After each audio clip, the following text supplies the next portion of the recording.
For some of you, depending on where you're coming, some of your dioceses have had the Feast of the Ascension of the Lord on Thursday. The original setting of the Feast of the Lord this past Thursday. And many of you may have already gone to that celebration. But in our diocese, and in many dioceses around the world, they made the decision to move it from Thursday to the following Sunday. And I've heard a lot of different complaints or reasonings of why the church might have done that. Because they're trying to make it easier on people so they don't have to go to the holy days of obligation. So it makes it easier on them so they can hear it. And there is some truth to that, yes. I do not need a show of hands. Do not raise hands if this is you. But how many of you would have actually come this past Thursday if we had the Ascension on Thursday? How many of you would have done that? And how many of us would have blown it off and thought, oh, it's just a Thursday? And not even realize it's a holy day of obligation with the same weight of a Sunday. The church doesn't move all holy days, though, to Sunday. Just this one. This is the one they moved because of its importance to our faith. There is so much theological depth that this is the fourth time me giving this homily, and I could have easily given 4 completely different homilies on 4 entirely separate but very needed to hear parts of this. Whether it be the idea of Jesus sitting at the right hand of God, what that does for us, putting us above all the rest of creation in that way. What it means to be with us always. Why the angels were questioning them. The fact that they doubted. The Ascension is such a crucial part of our faith, and it's so often overlooked. We think that Easter, Jesus Christ died and rose from the dead. Wonderful, great. Eventually he went to his Father. Yeah, sure, that happened eventually. And it's almost a back thought. Then we remember Pentecost. Yeah, the Holy Spirit. But again, the Ascension is oftentimes lost. But it's a big part of it. And I want to first look at basically, today we're just going to go with the bare minimum of understanding heaven, hell, and earth. What it means for God to ascend into heaven. The church, something to realize, is the church is really split in 2. This happened in 1076 over a change of a word that both sides agreed on completely, but the fact that it was changed made some people really upset. It's quite a petty reason originally why the split happened and why the split's still there, but we have the Eastern Church and the Western Church. Constantinople, which is now Istanbul, is the head of the Eastern Church. And then Rome is the head of the Western Church. And understanding there's a big cultural difference between the 2. The Westerns are mainly built on the Roman ideologies and the Greek history. And it shows. For instance, if I was to draw a little house and ask, where's heaven? Most people would say, top floor. Where's hell? The basement. Where's earth? Middle.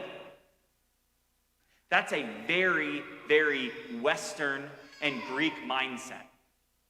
The gods rested on the mountain, and the underworld was below the earth, and we lived in the middle.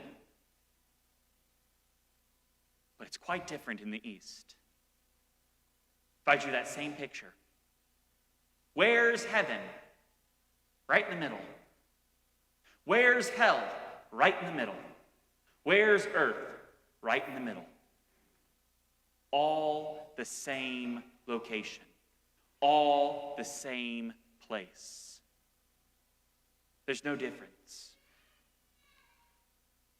And the reason for this, and how they explain purgatory and all of this, is this. Imagine you are in a dark room. And then you step outside into the bright sunlight. Your eyes hurt.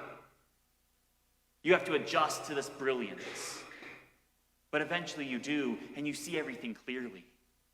It's wonderful. It's beautiful. It's great. While we're on earth, we have blinders over our eyes where we're not really able to see the heavenly reality because we're not ready for it. But when we die, that's lifted. And that transition from the dark to light, as we leave the dark behind and embrace the light, that's purgatory. It hurts, it's painful, but it's purely us getting used to and shrugging off the darkness and embracing the light. And hell is those that never leave the darkness behind. They never want to adjust, and so they never do. And they're stuck in that brightness, and they're completely blind. What this also does is it explains what happens when a loved one dies.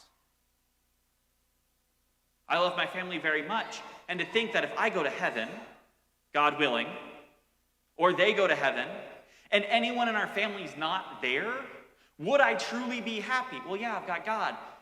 Yeah, sure. But we're not made for a solo relationship with God. We're made to be in communion with each other. So if my family's not there, it feels like something's missing. They'd say, no, your family is there. You get to be with them. You get to see them. You get that joy still, no matter where they are. Are they on earth? You're still with them. They in hell, you're still with them. They're in heaven, you're right there with them. But then hell being the inability to see your loved ones because your eyes never adjust. Now, I'm not saying that one area is better, one thought and mindset behind heaven is better than the other. But we need to start opening our minds, as many popes have said, breathing with both lungs. Because as we start thinking about these things, it will change our perception of God. God ascended into heaven on a cloud. What does that mean? He ascended into heaven. Yes, God is higher than us. He created everything. But also realize how God spoke to all the Israelites throughout history, primarily through the cloud. So by him going up on the cloud, it shows his unity with the Father. That Christ and the Father are one. They're together. But then, of course, the angels are there. Why are you all standing around looking up? You look like a bunch of crazy people standing in circles, staring at the sky. What are you waiting for? What are you doing? He will come again in the same way that you see him going. But that doesn't mean he's left you, because he even says at the end of Matthew, I will be with you till the end of the age. Or a better translation, I will be with you until the end of time. I will be with you forever. He's right there with us. I had someone last summer. They weren't Catholic, and they said, well, if Christ is going to come again, and he hasn't yet, then how can we say that the Eucharist is Jesus? Because doesn't he come again then? How can you say that what you have in the tabernacle is Jesus? How can you say that what is in the monstrance is Jesus if he's not come again? And it's because whenever we come to Mass, that veil is parted from our eyes ever so slightly. We're given a little bit better glimpse of the heavenly reality. We get a little more attuned to the light, and we get adjusted a little better to it. It's not Christ coming again, but it's us seeing Christ. Now again, the veil's not completely lifted. To our senses, it still looks like bread and wine. But to our spiritual senses, we know it's so much more. That's why we go to Mass. That's why we make it a point. Because we need to adjust ourselves to the light. If we don't ever go, then when we end up stepping into the light, all we feel is pain and we don't want it. But the more we become used to it, the more we embrace it. It's the same thing with all the other sacraments. Reconciliation is that washing away of the darkness to try to lighten up the inside a little more. All of the sacraments are meant to draw us to God. And what does this do for our relationship with God? Is he right there with us? Or is he something distant? Again, if we're not able to see both aspects, and both views of heaven are wonderful, yes, we need to realize that God is above looking down upon us. He sees everything and knows everything, but at the same time, he's right there with us. Because if God is just up above, looking down on us like ants, then we are mainly his play toys. And the gospel means nothing.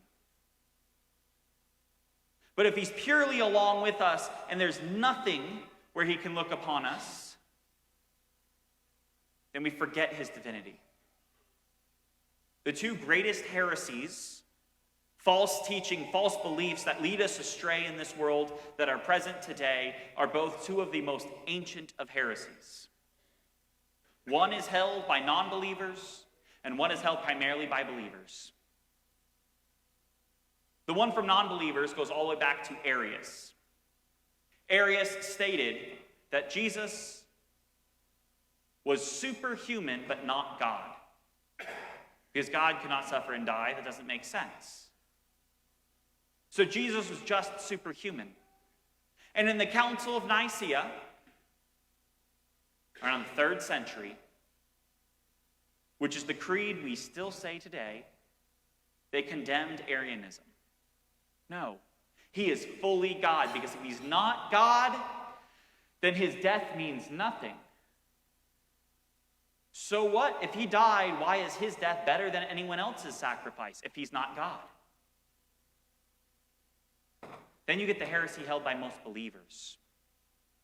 This is one that was held by Apollinarius around the same time frame. Jesus is not human. He is only God. And that's also condemned for the exact same reason. If he's only human, or if he's only God and not human, then his sacrifice means nothing, because there was nothing for him to redeem. He had to take on our humanity.